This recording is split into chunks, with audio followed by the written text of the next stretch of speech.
Vamos retomar? Voltamos ao vivo? Amados, nos perdoem. Uma correria que cai a internet, os técnicos começam a procurar resolver os problemas e nós sabemos que a luta é grande.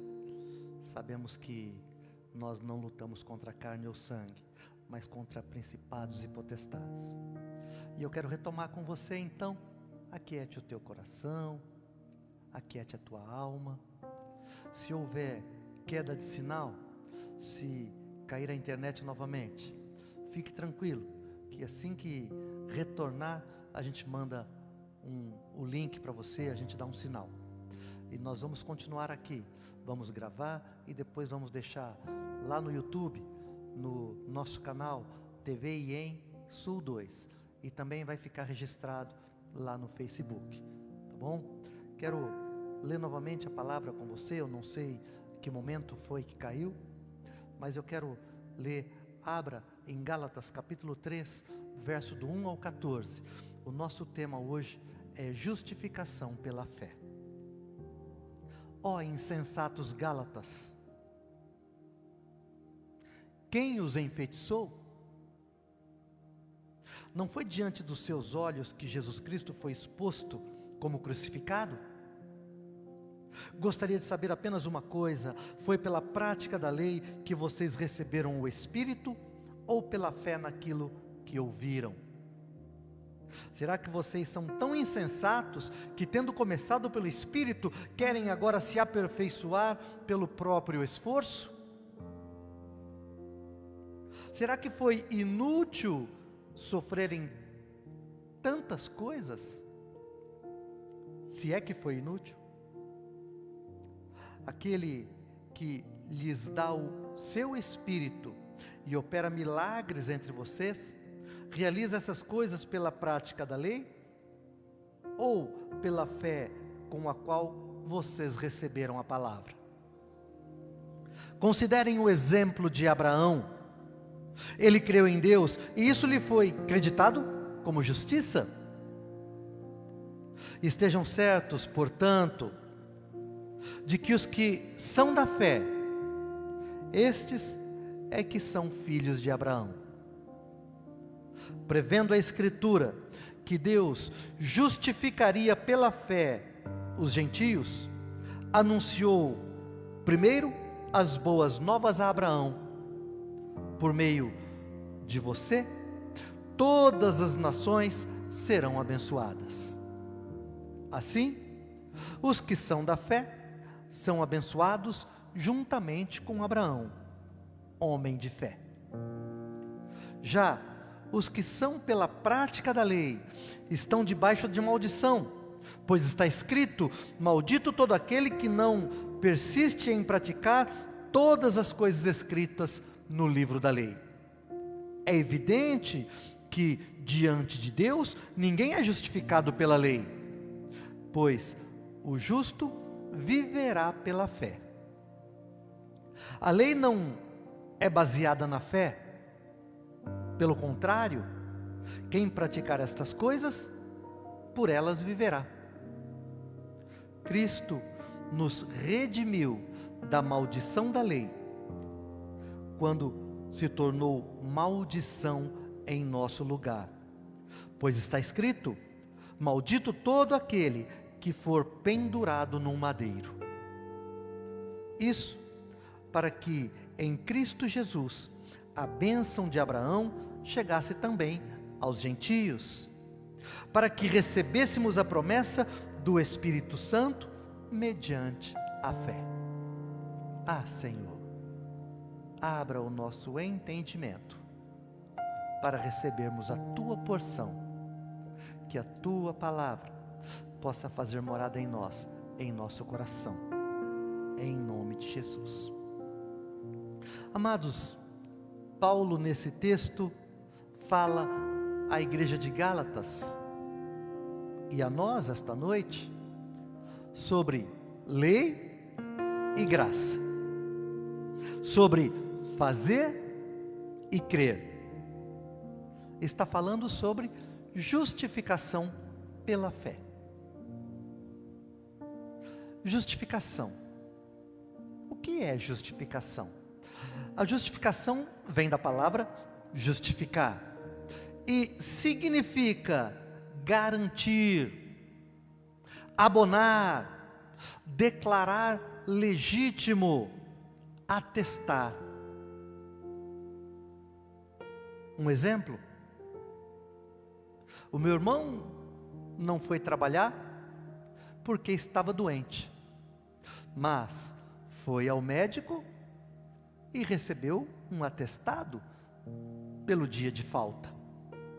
Ou seja, ele apresentou uma justificação, o porquê não foi trabalhar. O atestado, a certidão expedida pelo médico, justifica a falta, abona o dia de serviço, a falta ao serviço. A justificação, amado, ela garante o perdão.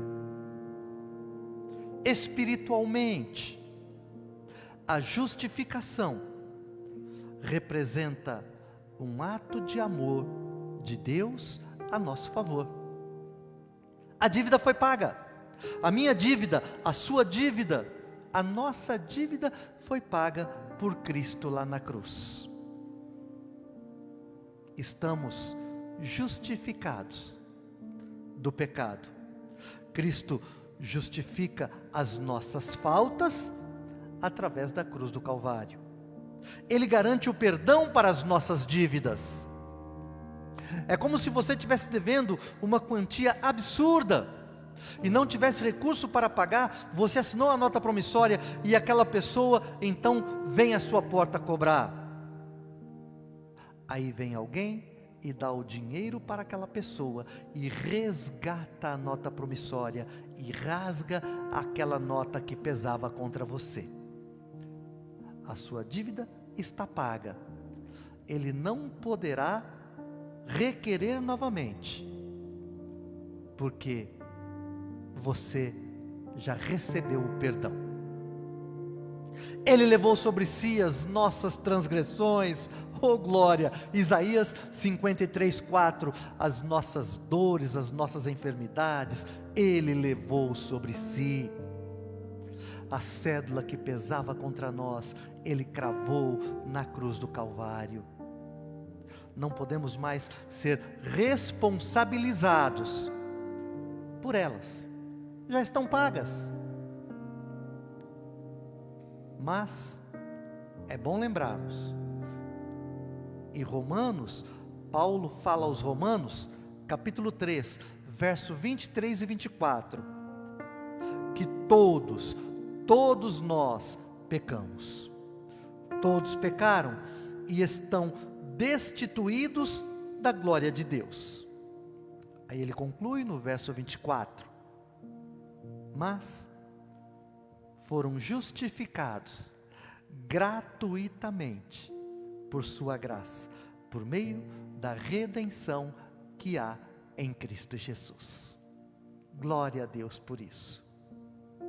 Ora, todo pecado tem um preço, amado.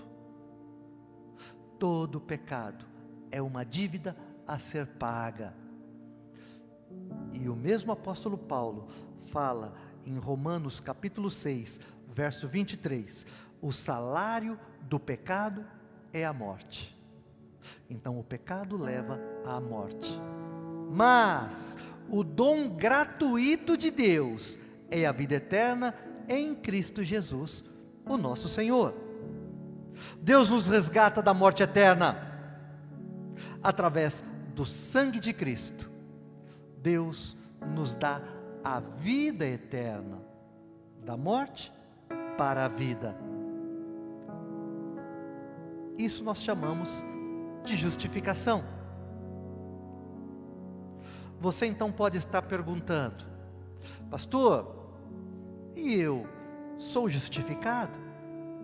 Será que eu tenho a justificação? Pois a resposta é muito simples, meu amado, minha amada.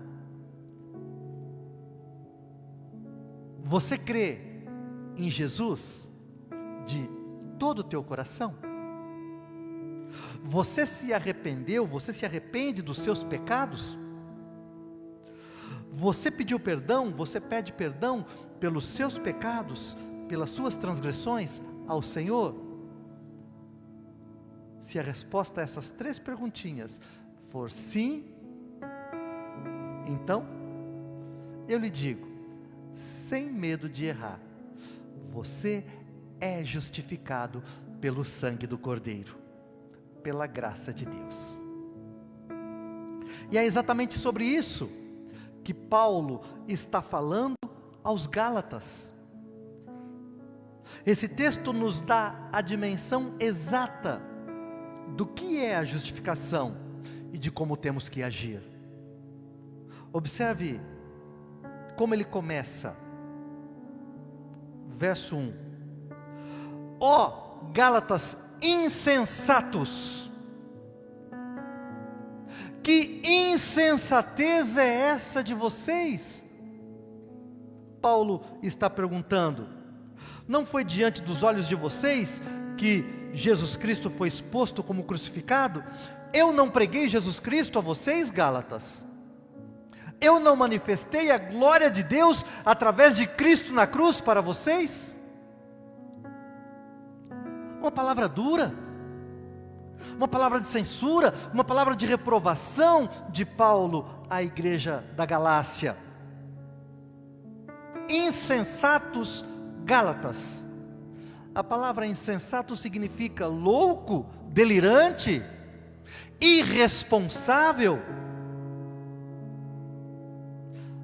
E olha o que Paulo diz: quem os enfeitiçou?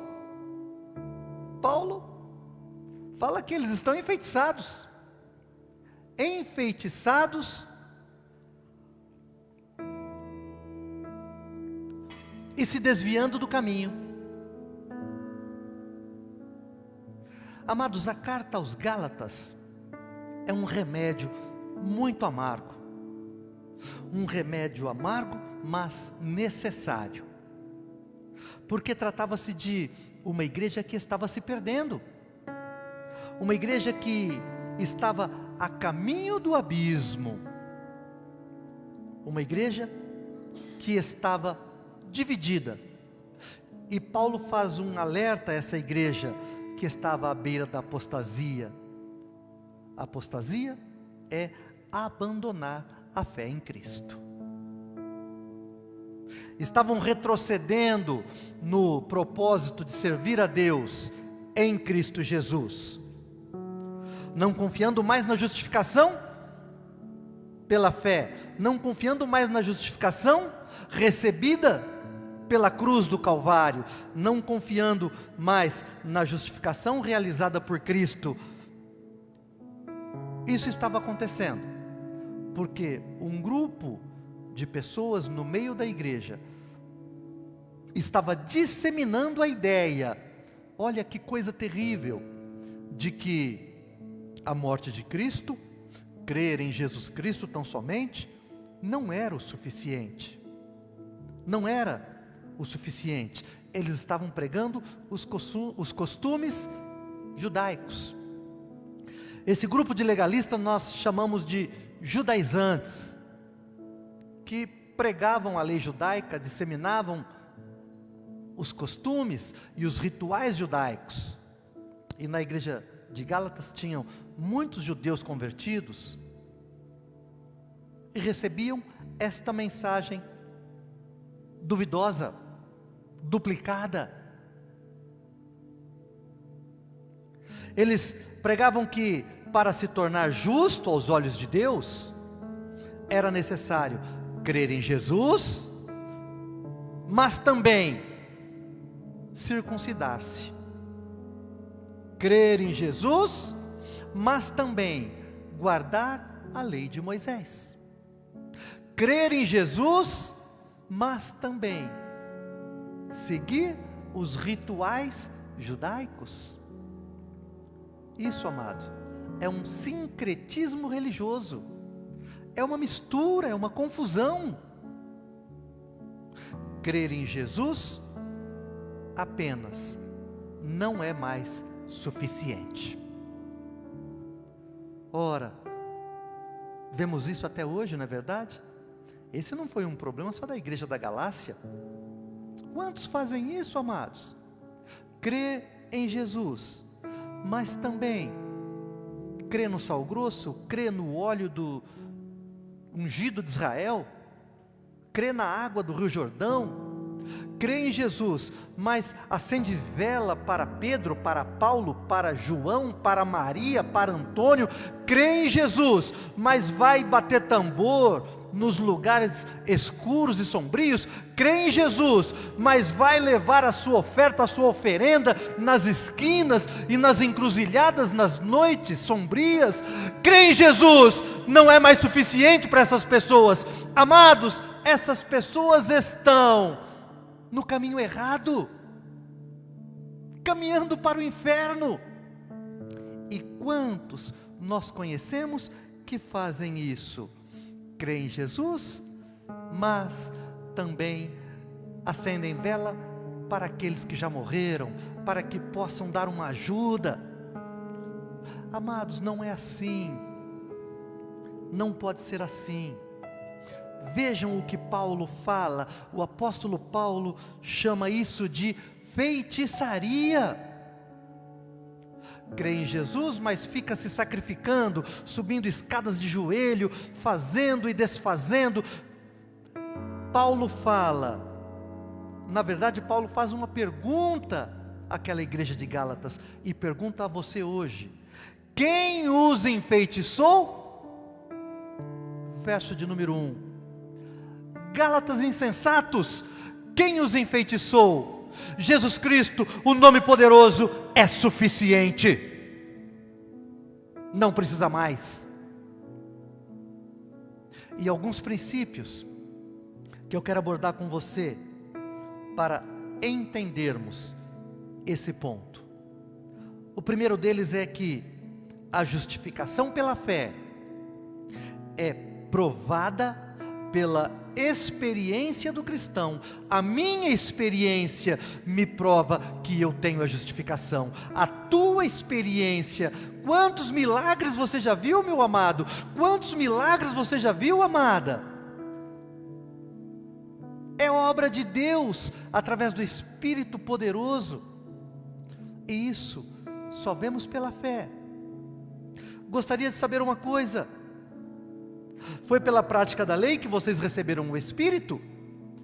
Ou pela fé no que vocês ouviram? Verso de número 2.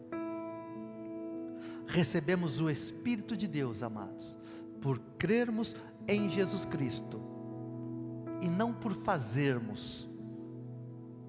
Recebemos o Espírito Santo de Deus, no exato momento que nós cremos e declaramos: sim, Senhor, eis-me aqui. A ação humana não pode salvar ninguém. A ação humana não pode justificar a ninguém. Pela ação humana, pela lei, faça isso, faça aquilo, não faça aquilo outro. Um monte de obras a serem feitas, de rituais a serem praticados. Autossalvação pela palavra de Cristo. Ele, Jesus Cristo, já fez tudo. Ele já morreu a nossa morte, para que nós pudéssemos viver em justificação. E amado, como é profundo o abismo daqueles que têm essa mistura de religiosidade. Meu Deus, tem misericórdia. Esse misticismo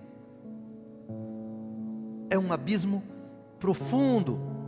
Aquele que abandona a fé em Cristo, aquele que mistura Cristo com alguma outra coisa, está em sérios apuros.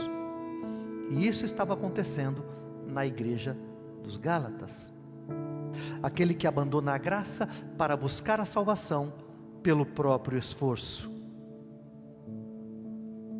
O diabo ele faz miséria na vida dessas pessoas. Sofrer tantas tribulações para depois, de repente, deixar de crer? Será que foi inútil, Paulo pergunta no verso 4, sofrerem tantas coisas? Aquele que dá o seu Espírito e opera milagre entre vocês. Só te faço uma pergunta: ele realiza isso pelo que você faz ou pelo que você crê? Ah, é pelo que crê? Então, amado, é pela fé.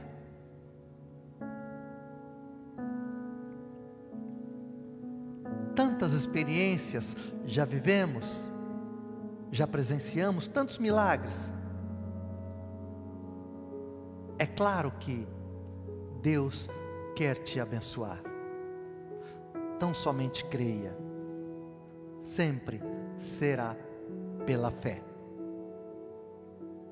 Um segundo princípio que eu quero abordar com você: a justificação pela fé nos torna filhos de Abraão, o pai da fé.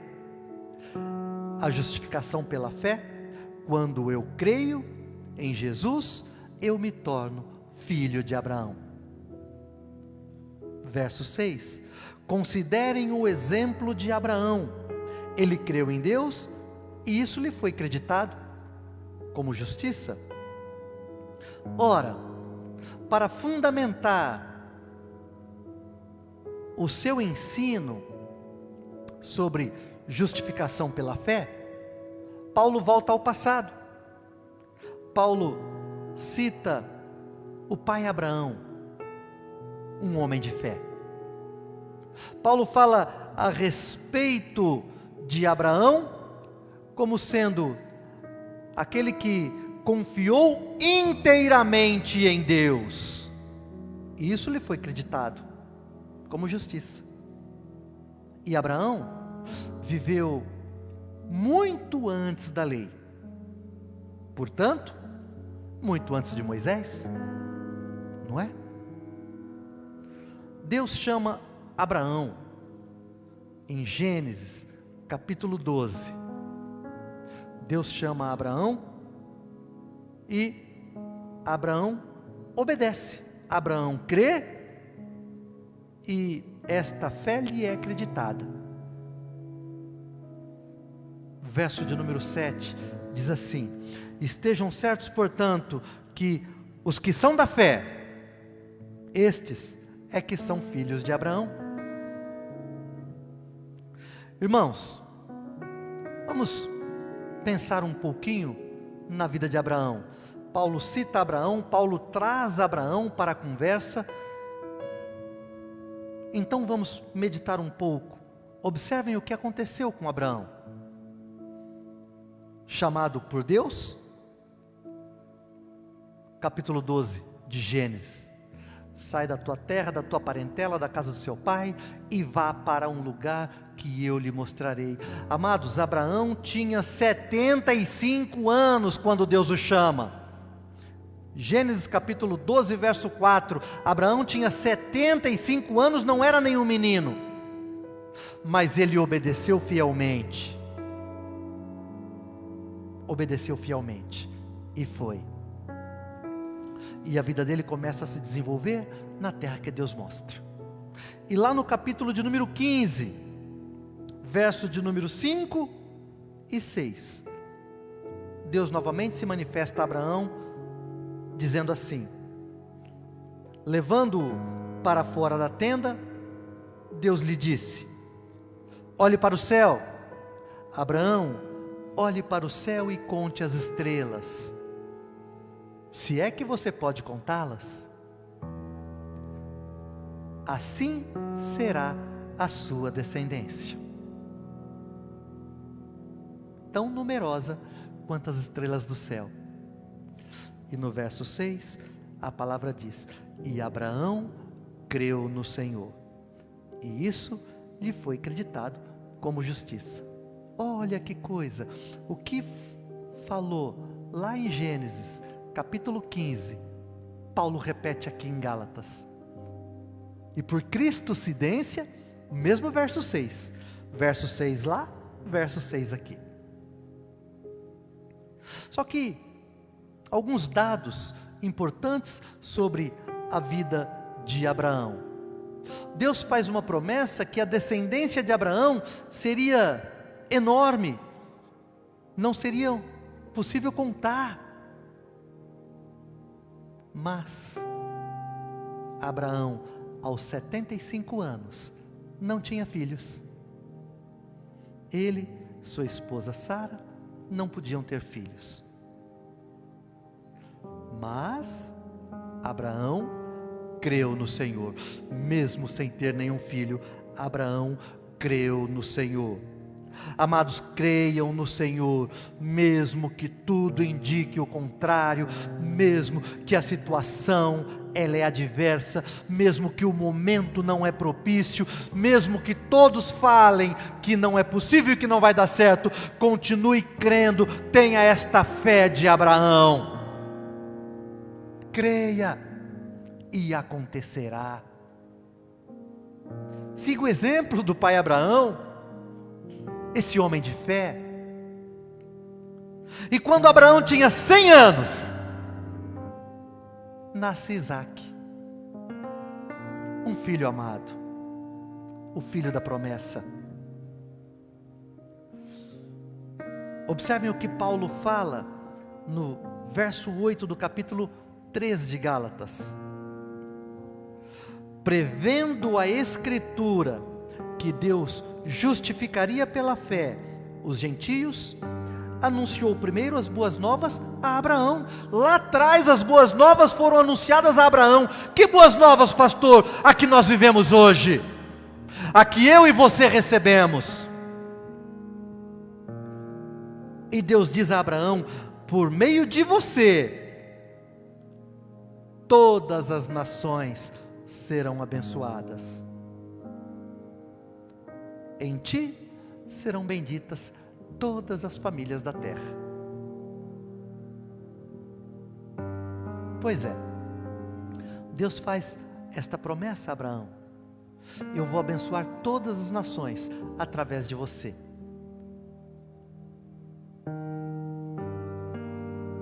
E então Deus prova a Abraão, chamando-o para fazer um sacrifício, para que Isaque, o filho da promessa, fosse apresentado no altar de holocausto. Capítulo 22 de Gênesis, verso 2. Então disse Deus: Abraão, tome o seu filho, o seu único filho, Isaque, a quem você ama, e vá para a região de Moriá, e sacrifique-o ali como holocausto, num dos montes que eu lhe mostrarei. Deus manda a Abraão sacrificar o único filho, o filho a quem você ama. Vá para a região de Moriá e sacrifique-o onde eu te mostrar, no monte de Moriá que eu lhe mostrar. Mas, Senhor, como? Mas, Senhor, o Senhor disse que a minha geração, que as minhas gerações futuras seriam maiores do que as estrelas do céu, incontáveis. Senhor, foi tão difícil, Senhor, Isaque nasceu, eu com 100 anos, Senhor, agora Tu me pedes Isaque. Não, amados, não foi isso que Abraão fez. Olha só, depois que Deus chama Abraão para o holocausto, verso 3, na manhã seguinte, Abraão levantou-se, preparou o seu jumento, levou consigo 2 dos seus servos e Isaque, o seu filho. Depois de cortar lenha para o holocausto, partiu em direção ao lugar que Deus lhe havia indicado. Abraão simplesmente obedeceu a Deus. Abraão obedeceu a Deus em tudo. Deus fala com Abraão, no outro dia de manhã ele se levanta, prepara todo o material e vai para o local que Deus indicara. E quando eles já estavam no Monte Moriá, ele chega lá com Isaque, deixa os seus servos a uma certa distância, e quando ele já está pronto para sacrificar o rapaz, quando ele está pronto para sacrificar Isaque, e já era um rapaz nessa época, o anjo do Senhor brada do alto do céu a Abraão e diz: não toque no rapaz. Abraão,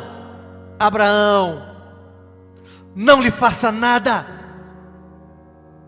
Agora eu sei que você teme a Deus, porque não me negou o seu filho, não me negou o seu único filho.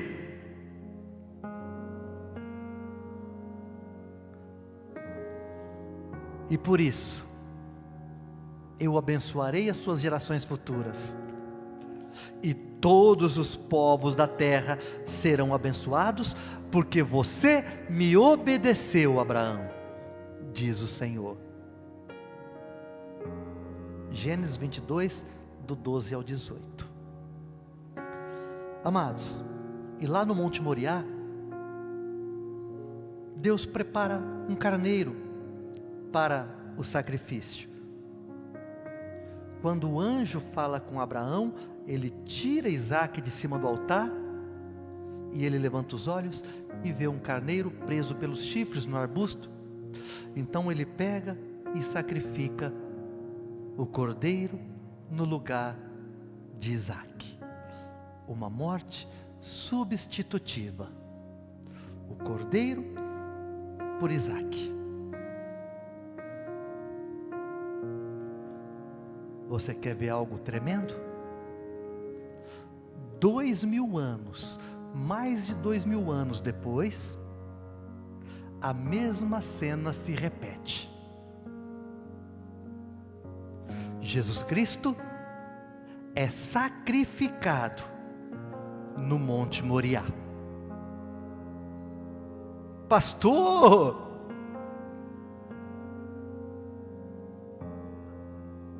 meus amados, Jerusalém fica na terra de Moriá.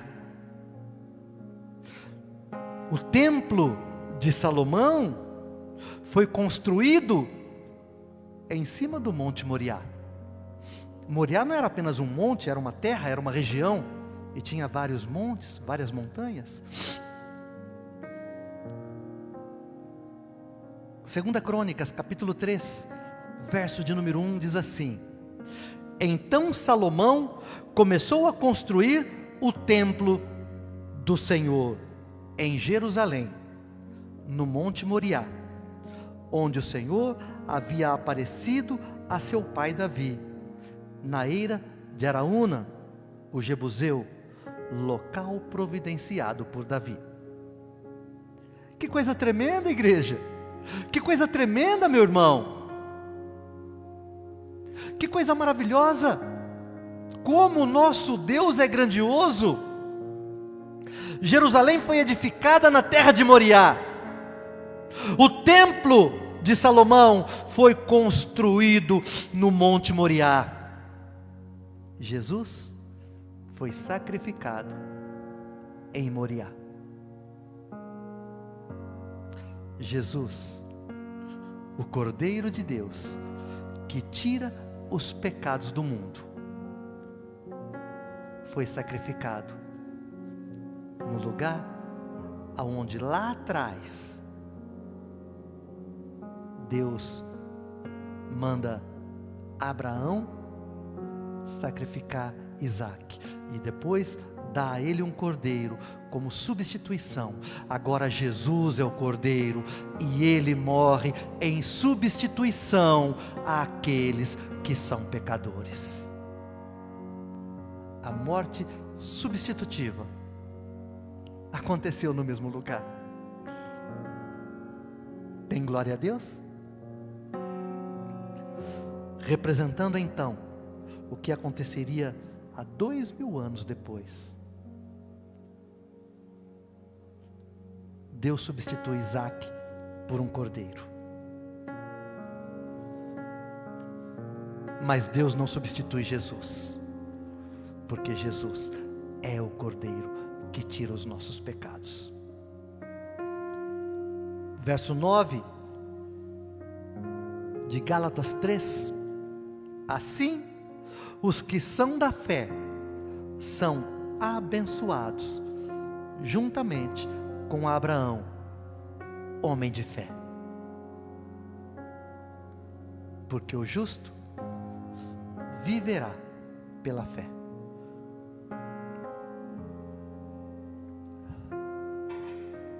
Amém?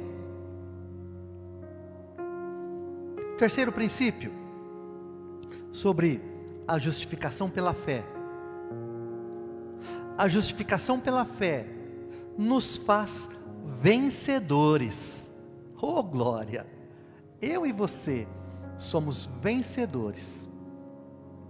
Cristo nos redimiu, diz a palavra no verso 13, da maldição da lei, quando se tornou maldição em nosso lugar, pois está escrito: maldito todo aquele que for pendurado no madeiro. Aquele que morria na cruz era maldito. Ele se fez maldição por nós, para que nós pudéssemos herdar a bênção de Abraão, para que a bênção de Abraão chegasse até nós, os gentios, para que nós recebêssemos a promessa, o Espírito Santo de Deus, pela fé. Pela fé em Cristo nós vencemos barreiras, em Cristo nós vamos transpor obstáculos, em Cristo Jesus, e pela fé em Cristo Jesus nós somos mais que vencedores, aleluia.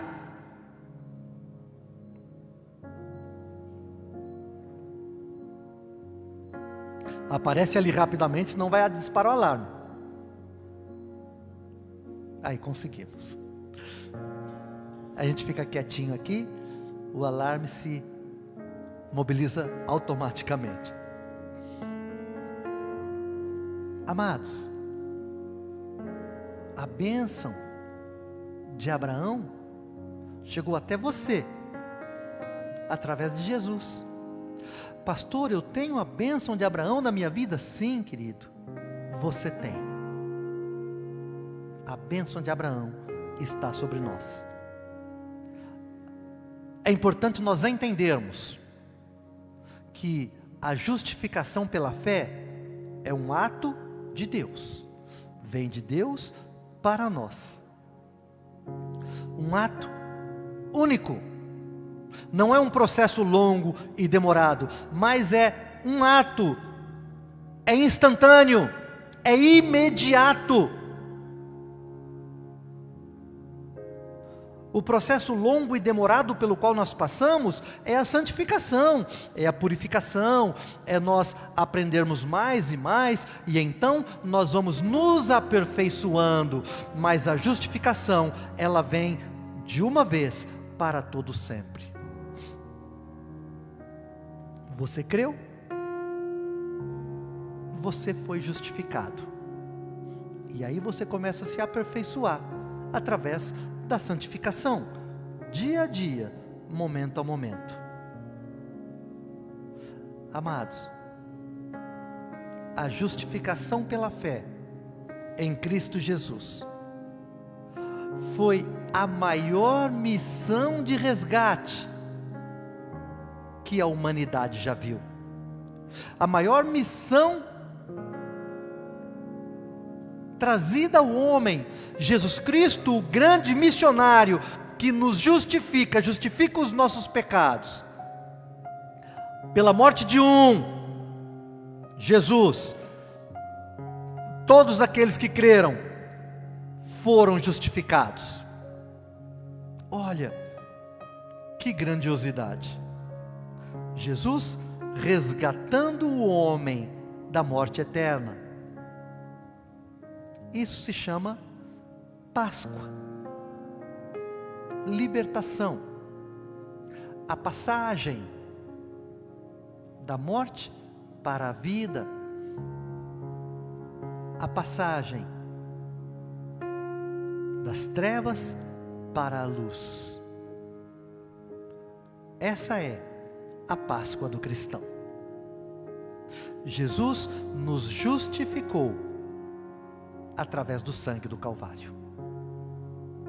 E eu quero concluir esta palavra lendo para você 2 versos que estão lá em Romanos, capítulo 8, versos 1 e 2.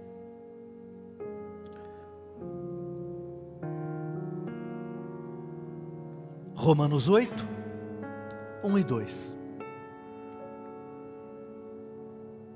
Portanto, agora já não há condenação para os que estão em Cristo Jesus.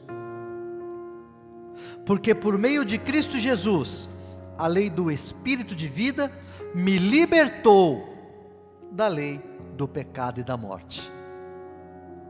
Espírito e vida, pecado e morte, eu estou liberto. Abençoe a pessoa que está do seu lado e diga: em Cristo Jesus você está liberta. Em Cristo nós somos livres para viver uma vida digna. Amém? Senhor, obrigado.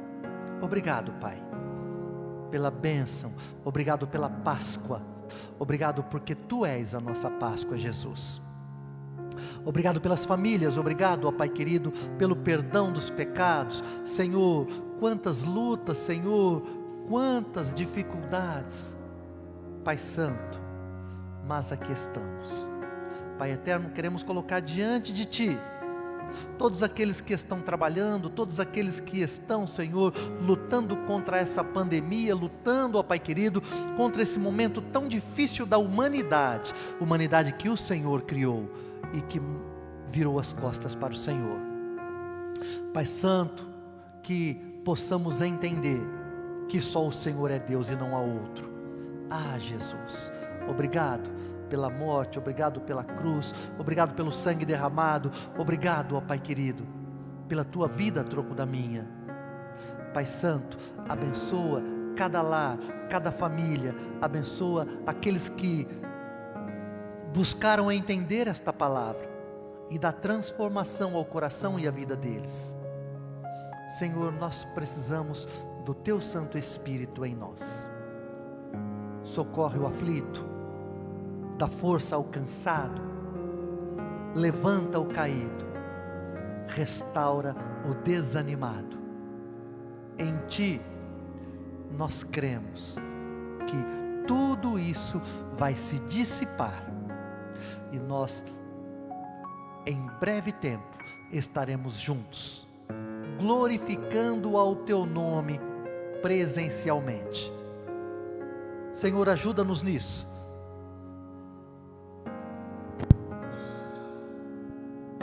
Senhor, ajuda-nos nisso. Senhor, que as autoridades possam compreender que eles não são maiores do que a situação. O Senhor está acima de tudo. Que possamos ter profissionais competentes, que possamos ter pessoas à altura de combater isso, imbuídos, envolvidos nesta obra. Abençoa o presidente, abençoa, Senhor, o seu staff, abençoa, Senhor, o corpo médico, abençoa, Senhor, os hospitais, abençoa os leitos, abençoa, Senhor, cada enfermeiro, cada um que trabalha na cozinha, cada um que trabalha na limpeza, abençoa cada amado que trabalha na área de saúde, abençoa os policiais que estão nas ruas e que não pararam, abençoa, Senhor, o pessoal da segurança, abençoa, Senhor, a cada um que tem se dedicado ao transporte, ao comércio de alimento. E Senhor, em nome de Jesus, Faça uma grande obra para que possamos voltar à normalidade e para que o comércio possa ser restabelecido e para que os teus servos possam voltar a trabalhar e que para cada um possa ver, ó Pai querido, a condição de ganhar o pão de cada dia pelo seu esforço, pela sua dedicação. Não queremos, ó Pai querido, recursos facilitados, mas queremos trabalhar. Abençoa e dá-nos esta condição. Cuida de cada um, livra cada um do mal. Sabemos que o Senhor é conosco. Obrigado pelas famílias, obrigado por cada um que está nos acompanhando. E os abençoa em nome de Jesus. Que o amor de Deus o Pai, a graça do nosso Senhor Jesus Cristo, que a comunhão, a santificação com o Espírito Santo de Deus, seja com todos nós hoje e sempre, até a volta de Cristo Jesus. E que o nome do Senhor seja glorificado nesse lugar. Amém.